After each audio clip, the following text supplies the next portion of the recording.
It's time for the Extreme Sports Blazing 5.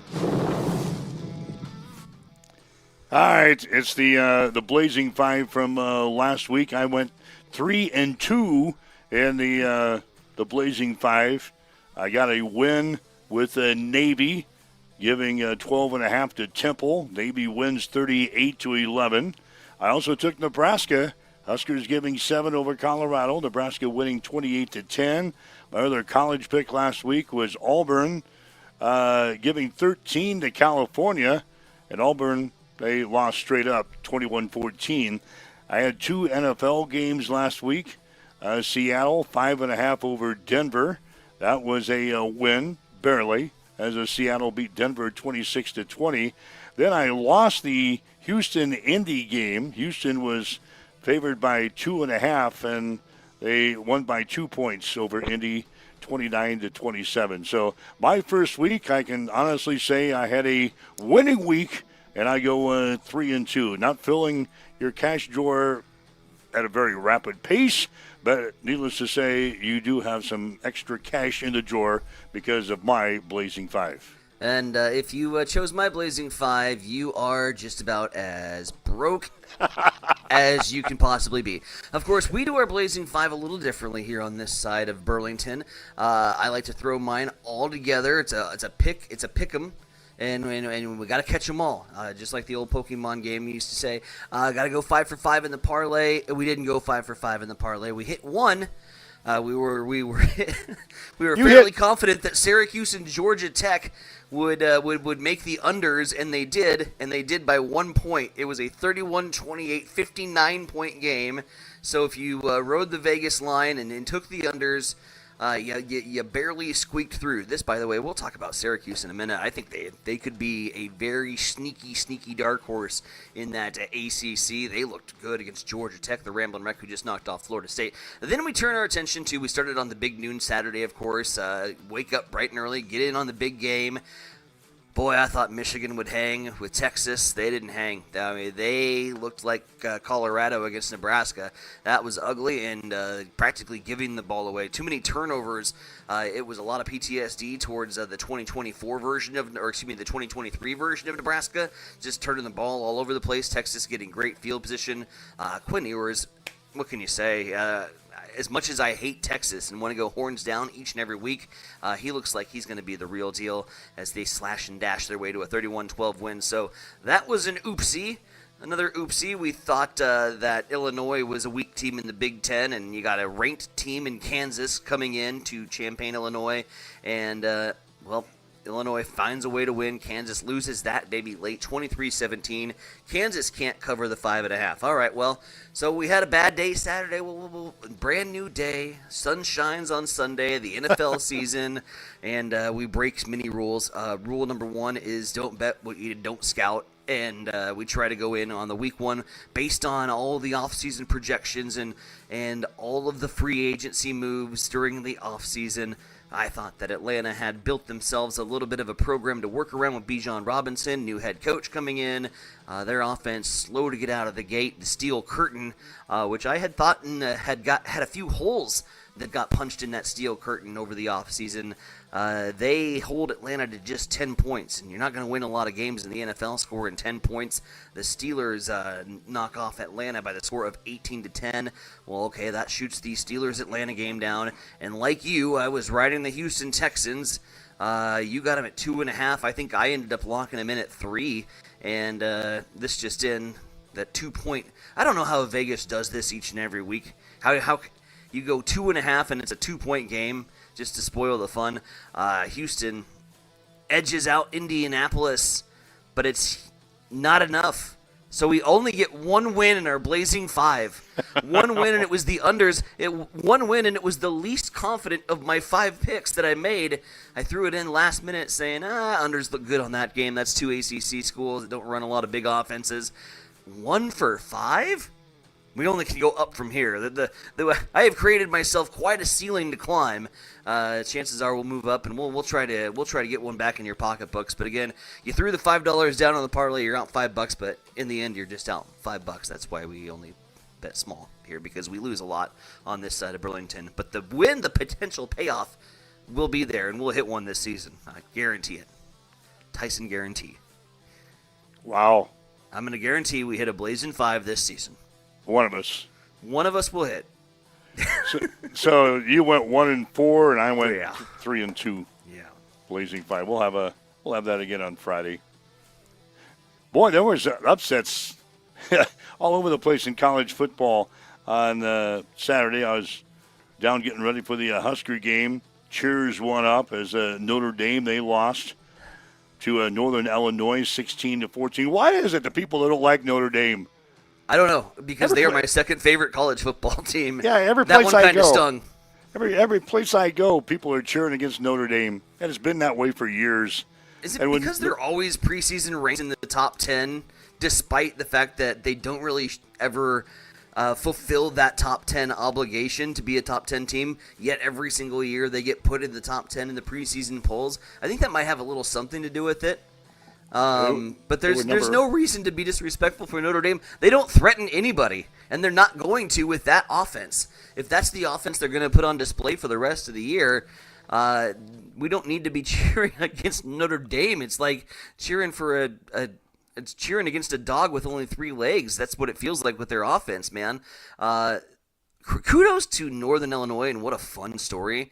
That head coach is a former Northern Illinois Husky, so he's got a lot of passion and love for the school, and you saw the raw emotion on the blocked field goal when he drops down to his knees and gets embraced by his defensive coordinator. And another little nugget and a kudos to Northern Illinois. That's where Northwest product, tight end Joe Stein, coach's kid Kevin Stein, he had his senior year last year for the Northwest Vikings. He's a Northern Illinois Husky, and so I know him, Coach Stein, and then the whole family. They're just ecstatic that they were able to get the biggest win in program history. And make no mistake, that's the biggest win in Northern Illinois' history. They had a couple wins against Nebraska, but beating a top 10 Notre Dame team on the road in South Bend, what a moment for the Huskies. So that was the big upset. The other side of the coin is, it was a good day when Nebraska wins and Iowa loses.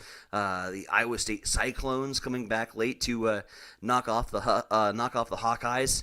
The offense, Mike, it's not there again. This has been a common theme for the Iowa football team over the last several years, is just an offense that's inadequate. A lot of people on social media like to cross out the O when they write out Iowa, and are we there again? What are the issues for this Iowa offense, and where do you go? Is it a coaching situation? Is it recruiting? Iowa looks stagnant again. They just do. They scored 19 points. That's 19 more than. Well, yeah. Some of their games last year, they were struggling to get to double digits. They had 19 punts a year ago in one game. They lost to Iowa State 28-19. You mentioned Illinois beating Kansas, another upset. Penn State, they avoided upset, but they struggled against Bowling Green. Penn State beat Bowling Green 34-27 on Saturday. Then you mentioned Texas blasting Michigan 31-12. So those are just some of the big games in college football from Saturday. What about the pros? What about the pros? What did you see yesterday? I basically had my Buffalo Bills tuned in for the early portion of things, and what I saw from Buffalo was Josh Allen doing Josh Allen things. I think we have another quarterback rivalry in the works in the AFC. Buffalo's offense is plenty powerful. And I'm going to throw that out there for all those people in the AFC right now. And there's certainly been a lot of talk with Houston and C.J. Stroud and all the weapons they built around him. He's got plenty of receivers in the cupboard to work with. Stephon Diggs had a great day yesterday for the Houston Texans. So that appears to be something that's going to work out well. And Houston's going to be a powerful team to reckon with. But Buffalo's got big question marks on the defense. And that's what scares me. You're not going to be able to score 37 points and pick up a victory each and every week. At some points, that offense is going to go up against a defense like Pittsburgh, where Atlanta just struggled to move the football. What I saw from Buffalo was, again, a high-powered offense. Can the defense get fixed in a hurry? They lost so much in free agency a year ago, and it's starting to show. Kyler Murray just kind of was able to pick apart that Buffalo defense yesterday. Arizona did more on the ground than I thought they would do against Buffalo, and Arizona had a couple of short fields to work with, hung in there, had for a moment a thought that, well, maybe this just isn't going to be the year. Buffalo finds a way to pull it out. Josh Allen in clutch situations is the quarterback I want. There's two quarterbacks. If the game's on the line and you need to finish a drive, there's two quarterbacks in the NFL I want. One plays for my favorite football team. One plays for the team that has always beat my favorite football team, wearing number 15 in Patrick Mahomes. Those are the two best quarterbacks in the AFC. And, so Buffalo played well, but got some question marks, as I think there's a lot of teams in the NFL that have some question marks. You mentioned Seattle kind of squeaking by in their contest. I thought Denver did a lot more offensively than I thought they would do in that game. But overall, Houston, impressive at times, but Anthony Richardson, he can fire in some dimes, and the Colts kind of hung around with Houston a little bit longer than I thought. And be very curious for the Monday Night Football game tonight. And I think the only over-under bet that I want is how long is Aaron Rodgers going to stay in the football game this season for. Last season, of course, Rodgers only one drive, maybe 47 seconds before the ankle injury, the Achilles injury, that shelved him for the season. You hope for good health, but man, he's just getting up there, and you wonder how long his durability and his health can hold. If it does, Jets could have a decent season. If it doesn't, it could be another Jets train wreck. Last night, what do we have? Last night I watched the game. I watched the game. Detroit beat the Los Angeles Rams 26-20 in overtime last night. So that was the late game. If you didn't make it all the way until the end. I did not. 3 games. You know what? By the Sunday night game, I'll be honest. I'm a red zone guy. Okay, and when you're a red zone guy, I was just messaging Willie over here. He's a Jets fan. He was not appreciative of my last comment about the over-under on Aaron Rodgers. But when you're a red zone guy, you get 7 hours of commercial-free football. And say it with me, all you red zone fans out there, you know exactly what I'm talking about when you get the Octo Box and you get the games that roll around and you try to get a little bit of everything on NFL Sunday. By the time Scott Hansen signs off on Sunday, you get 7 hours of football. I'm a little footballed out. And so I went over to the PS5 and started beating up on some teams with Ball State in my dynasty there, year like 17. I didn't catch the Sunday night game, so fill me in. Why? It was just a typical Detroit game. Dan Campbell? He's kind of a strange coach, too. He does some he does some things that like the other coaches don't normally do. I'm a huge Dan Campbell guy. Yeah. I love his passion. I love his energy. I think he's a great motivator in that locker room. I wasn't really a Dan Campbell guy until I started watching the Detroit Hard Knocks, and then it was like, yeah, I could really get behind this guy. He's one of the good ones. He's one of the guys I pull for. I think if not Buffalo, I would say definitely I cheer on the Detroit side of things for the silver and blue. But you mentioned goofy, you mentioned unconventional. I call it more unconventional. Yeah. I like coaches that keep you on your toes, that you have to game plan for, that on a moment's notice can do a strange Vegas dice roll and a trick play and have that be a game changer. And I think he's a game changer in Detroit. They love him down there. Oh yeah, for very good reason. He's brought some success and he's brought some energy to that franchise that had been so dormant for so many years. He's one of my favorite guys. So yeah, anytime Dan Campbell can get a shout out on the show, we're gonna give it to him. Rams really beat up in the offensive line. They lost a couple of offensive linemen last night, so they are moving guys around. They looked a lot better in the second half than they did in the first half, but Detroit scoring. They won the toss. Again, one of those games in overtime. Detroit won the toss, and they immediately marched the ball downfield and scored. Game over. Why can't we just do it like college? I mean, if you have a overtime system, Mike, that works, why don't you use it? It's worked in college football. People enjoy it. Is it because the NFL at 25 yards out you're assuming that any NFL team can score from 25 yards out, and you might have a game that goes into 15 overtimes. Why can't we find a better solution for overtime in the NFL? I just don't understand. Yeah, how many games are like this? One last night, you get the opening kickoff, and you just power the ball down the field, score, game over, and the other team doesn't even get their hands on the football. Yeah. So we've seen that a lot. It shouldn't go down to a coin toss. An NFL game should never go down to a heads or tails situation. And But on the same time, make a play. Make a play. Make a play on defense. I get it. Make a play. Make a play make it play in the regular time and not get into the overtime. Make a play. You know who made a play? Let's give a helmet sticker. Let's give a shout out. Deshaun Singleton, make a play. Tommy Hill, they're making plays. Nebraska defense. My favorite part Saturday. And not many people caught it. There was two favorite things about Saturday night from Nebraska game as we go back to Colorado for just a moment. The Tommy Hill pick six, when they zoomed in on Shadur Sanders, and you could mouth read. It wasn't very hard. All he did was go, wow. He said one simple word. He said, wow. When he threw that pick six and Tommy Hill made that great adjustment and snuck around there in the backfield to take that one to the house, Shadur Sanders just goes, wow. The other thing that I wanted to mention, because I jotted it down on my very brief notepad that I have over here, where instead of your 15 stacks of paper, I jotted down runs a hat, because I saw the Runza hats, the old corn heads that used to, the foam corn heads. Oh, yeah. They now have foam Runza heads. And so I did my best to wear one today. I got the old Sodbusters hat on, flipped backwards, showcasing Runza. I got to figure out how we can get my hands on a Runza foam head, because I need one. I don't want one. I need one, and that's commitment. So I need to figure out how to find myself a foam Runza head, because that student section that was rocking those Runza heads, they're the MVPs. Maybe I'll help you there. You have a connection? I have a connection with Runza. That would be outstanding. That would make me extremely happy. You have no idea. Would you wear it? Would you wear it on the show? Absolutely.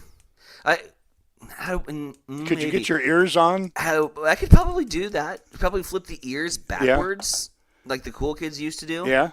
Yep. Okay. I could flip that behind the hat. I'm gonna work on that today. That'd be great. Oh my God. That'd be great. I'm seriously, no. You've opened up a kid on Christmas. Foam runs ahead. Oh, jeez. I'll wear it to class. I'll teach class in that. Your kids would really think you're a dork. They already do. They really think you're a dork. There's no hiding that fact, Mike Will. I woke up yesterday and watched my NFL pregame shows like I do every Sunday. Yes, yes. Flipped on the TV. There was so much breaking news going on yesterday before the game, before they even started talking about the games. Dak Prescott, he finally reaches his agreement for a contract extension. They've been hashing this over, I bet, for 6 months, haven't they? Mm-hmm. And the day of the game, they get 4-year contract extension. Is worth $240 million. $231 million is guaranteed. So by the time he plays out the deal in 2028, Prescott could potentially make more than $400 million in his career. Finished last season with 4,516 yards and a league-leading 36 touchdown passes. But Dak Prescott, he's a rich man. And all this stuff with Tyreek Hill yesterday. Wow. What the hell was going on in Miami yesterday? Wild day. And wild reporting, too. As that situation was developing, one of the things I found out yesterday in watching some of my NFL programs, and I'll specifically say I was watching over on ESPN and watching the countdown to kickoff, and they would kick it over to their Miami reporter. Okay, there's very easy ways that you can give details, and then there's very complicated ways that you can deliver that message. He delivered it in a very complex, complicated way that made it seem like it was an extremely big deal. You don't have to tell. I know we're football fans. I know we're jocks. I know that on the grand scheme of things, a lot of people think that football fans aren't very intelligent. We know the difference between arrested and cited. You don't need to go into a biographical description on the differences between being arrested and being cited. And so they yammered on for about 2 minutes on that. Just let us know. Was he playing? What was the situation? Speeding? And then potentially, as it turns out, verbal altercation with the police officers as they take him down in handcuffs. Luckily, the Miami Dolphins, some of his teammates were close by, and they were able to get the situation fairly quickly addressed. But a speeding situation for Tyreek Hill kind of goes overboard, and we've seen that, unfortunately, from time to time. But at the same time, I can't project how that conversation went. I imagine it kind of went a little bit of something like, do you know who I am? And the law enforcement officer saying, do you know what this badge is? And that kind of being the catalyst for the altercation. But Tyreek Hill placed in handcuffs. I don't think he needed to go with the touchdown celebration. I thought that was a little. I thought that was a little. You do? I love that though. Oh man, I thought, show just a touch more class. You're just getting cited for speeding. Let that one simmer for a little bit, but no, he brought it in the spotlight and showcased that. I was a little bit more on, spike the ball, do something. But goes with that for the touchdown celebration. Yeah, all told, breaking news happening all the way around, but coverage was just wild, and it really reminded me of the. Was it the Scott Scheffler situation, the golfer from earlier this year when he was getting set to go for a major championship on the final round and had gotten pulled over. So very similar situations there. Athletes getting pulled over. Just obey traffic laws. That's all you got to do. Or hire Uber.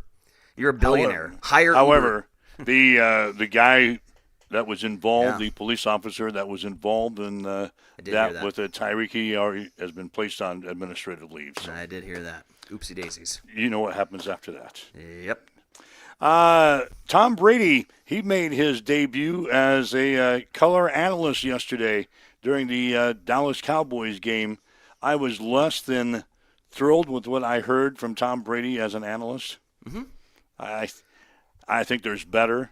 And give him a break. This is probably his first or second time that he has been on the camera as an analyst. But I think there's definitely better guys out there. And Fox is giving Tom Brady a lot of money to be their number one analyst. Yeah. But I was less than thrilled with what I heard from him yesterday. Less than thrilled with Tom Brady.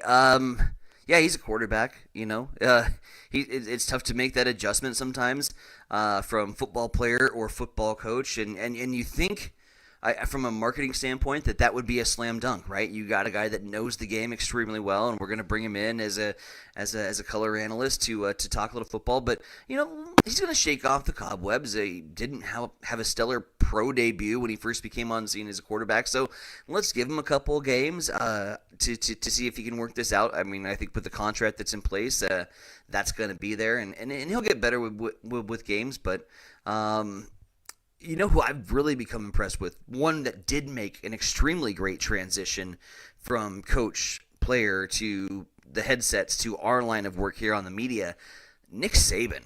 On College Game Day, I thought I was going to hate it. I thought, here's this Bama boy on College Game Day, going to be talking up the SEC, talking up the South the entire time. It basically just another catalyst to the money wheel that is the SEC and ESPN and that relationship that they've got going on.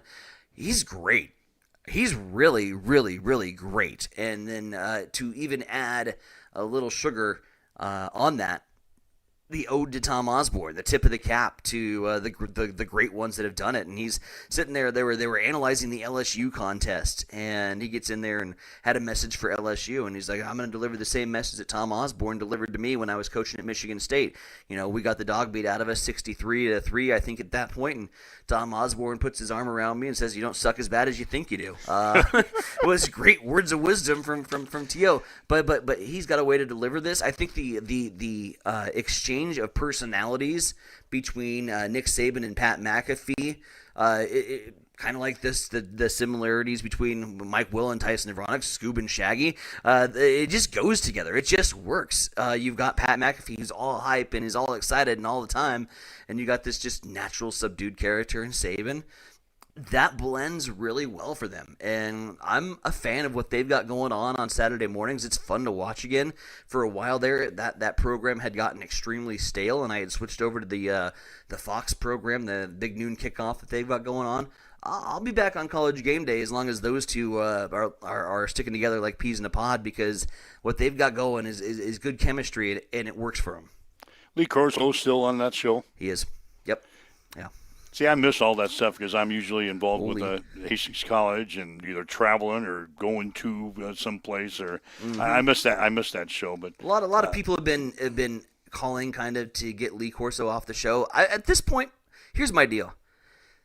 The guy's aging, obviously. Let him do what he loves.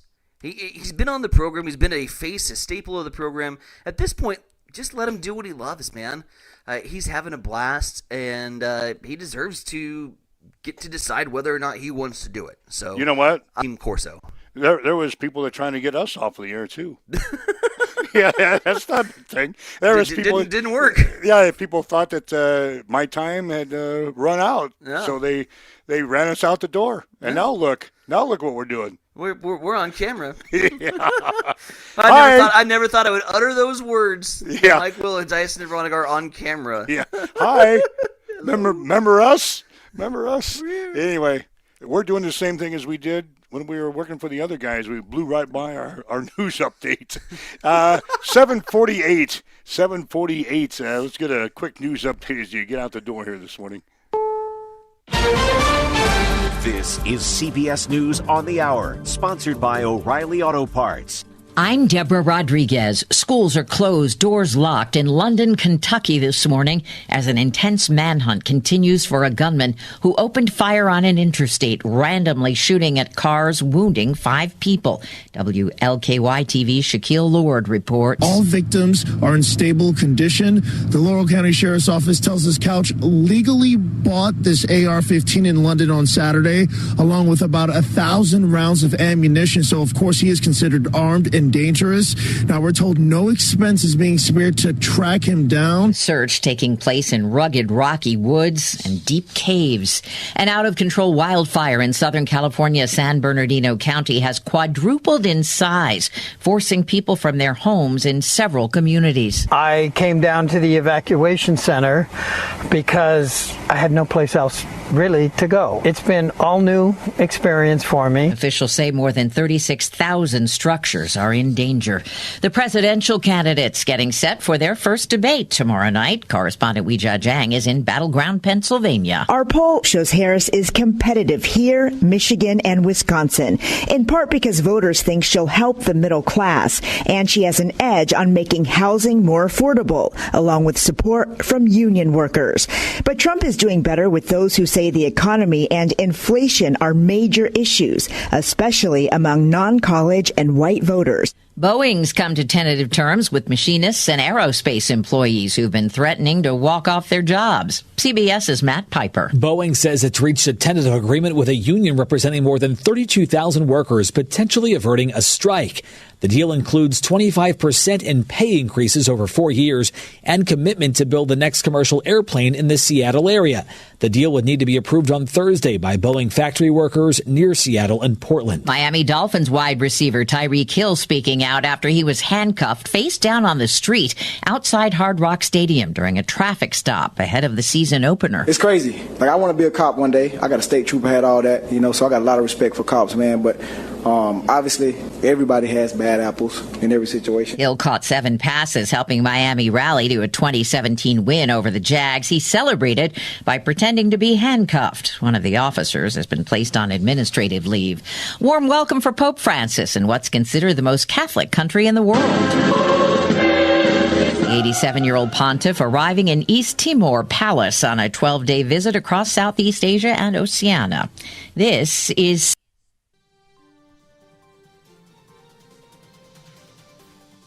It's time for a morning news update on Extreme Sports.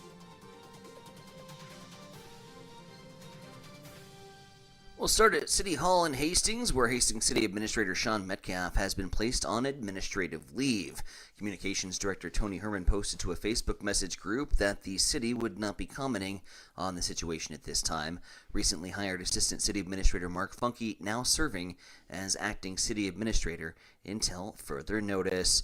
Meanwhile, in Merritt County on Saturday afternoon, the sheriff's on the road in rural Merritt County to investigate a report of an airplane that had crashed into a field. The investigation concluded that a plane occupied by a pilot and 2 occupants was en route to Grand Island due to low fuel. The pilot attempted to land the plane in a field while avoiding power lines and managed to land the plane, causing minimal damages. All passengers were uninjured. Staying in Merritt County, deputies were detailed to Highway 92 near 2nd Road for a 2-vehicle injury accident on Friday. The investigation concluded that a pickup was traveling eastbound when struck by another pickup westbound that had crossed the center line and clipped the rear of the truck, causing both vehicles to spin and enter the south ditch. No injuries were reported.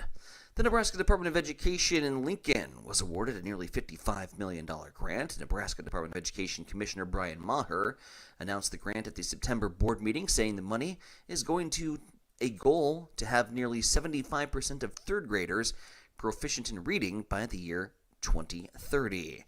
And the Lincoln Police Department responded to gunfire shots Saturday night, the incident occurring near 20th and Cornhusker Highway, where it was determined that 51-year-old David Blackburn of Lincoln had shot multiple rounds at a building following a verbal altercation. The police found Blackburn at a nearby hotel with the firearm, where he was arrested. Back over to Mike Will for sports. After back-to-back wins to start this season, Nebraska ranked number 23 in the AP College Football Poll. Georgia is ranked number 1, followed by Texas, Ohio State, Alabama, and Mississippi. Rounding out the top 10 are Missouri, Tennessee, Penn State, Oregon, and Miami. The Nebraska volleyball team, they beat Montana State in 3 games on Saturday. The Husker Invitational, Harper Murray had 11 kills for the Huskers. Nebraska now 5-1 on the season. They'll play host to Creighton tomorrow night. First serve will be at 7. The Nebraska women's soccer team, they lost to Portland 1-0 yesterday. The Huskers now 3-3 on the season. They'll play at Iowa on Thursday. Game time will be at 7. Hastings College football team fell behind early. In fact, Northwestern got on the board just 15 seconds into the game. And they went on to beat Hastings College on Saturday 41-7. The Broncos now 0-2 in the season. They'll play host to Briar Cliff on Saturday. Hastings College volleyball team split a pair of games down in McPherson, Kansas over the weekend. Broncos are now 7-2. They'll play at the College of St. Mary's on Saturday. In soccer, the women lost to Oklahoma Science and Arts 3-2. Hastings now 3-1-1. They'll play at Ottawa on Wednesday. Hastings College men, they lost to Mid-American Nazarene 4-0 on Saturday. Broncos are now 1-4, and they'll play at Kansas Wesleyan on Wednesday. So that's a check on sports. It is 7:55 on Extreme Sports. It's time for a morning weather update on Extreme Sports with Chief Meteorologist Tim Jones. Happy Monday, everybody. I'm Chief Meteorologist Tim Jones, Nebraska Community TV. We're heating things back up as we start the work and school week. Today we'll have a high in the upper 80s, plenty of sunshine, breezy south winds, gusting to 25 miles per hour. Overnight tonight, partly cloudy skies, and overnight low 65. On Tuesday, plenty of sunshine. We're heating it up, a high of 91, and we'll keep upper 80s to low 90s the rest of the week. That is a check your forecast. Have a great day. Winds out of the southeast this morning at 10, gusting to 20. We've got 61 degrees as you get out the door here this morning. 7:56 on Extreme Sports. High school football, we haven't touched on that. The games on Friday night, Hastings High beating Northwest 28-21.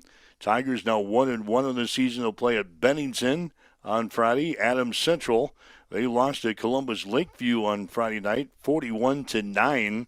Patriots now 0-2. They will host Gothenburg coming up on Friday. St. Cecilia is also 0-2. The Hawks, they lost to Amherst 30-9. St. Cecilia will host Kearney Catholic on Friday. Another game coming up on Friday nights. They're going to be in Kennesaw this week. Bruning Davenport Shickley will play the Kennesaw Blue Devils as we kind of continue our little run through the 8-man ranks. That game will be on Extreme Sports 2 on Friday night. Yeah, last Friday over in Blue Hill, taking on the Lawrence Nelson Raiders, the Blue Hill Bobcats. It was the old county line rivalry, and tell you what, how good is Howells Dodge? Because that's a team that knocked off Lawrence Nelson in week 1, and then week 2 rolls around. Lawrence Nelson looks very impressive. They got a young sophomore quarterback. I think we're going to be calling his name a lot on the 8-man side of things, and Wyatt Fry. 5 touchdowns on the ground, 1 through the air. Just an impressive performance from Coach Blevins in that Raider squad. So be interested to keep eyeballs on them. Also interested, you can keep eyeballs on us. We mentioned the Roku streaming channel.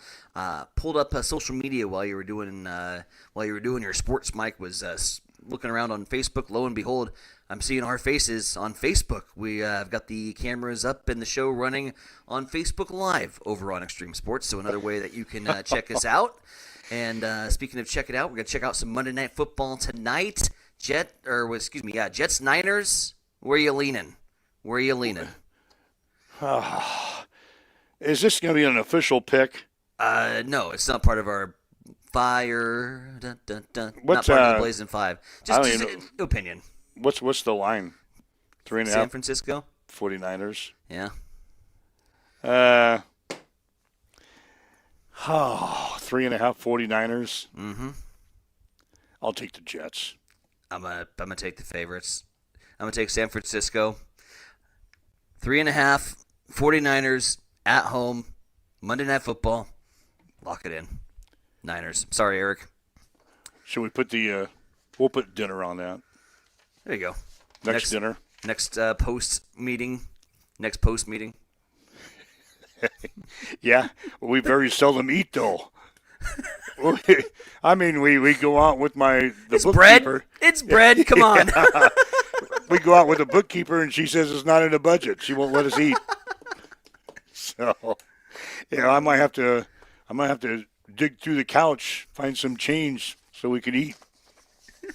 Eric Williams, who, by the way, says he knew he liked Mike better. He's a big Jets fan. Is he? Yeah. I'll take the Jets. There you go. The Niners. I'm anxious to see what Aaron does tonight. I'm anxious to see our new equipment. We're going to get some new toys tomorrow, so excited to get those busted out. Are they supposed to be here tomorrow? They are supposed to be here in time for tomorrow's show. Uh-oh. According to our technician in IT. So you know what happens? You know what happens when we get new toys? We abandon the new toys. We go back to what works. Well, it usually takes 3 or 4 days to get them to work. We'll get it working. We'll eventually get it working.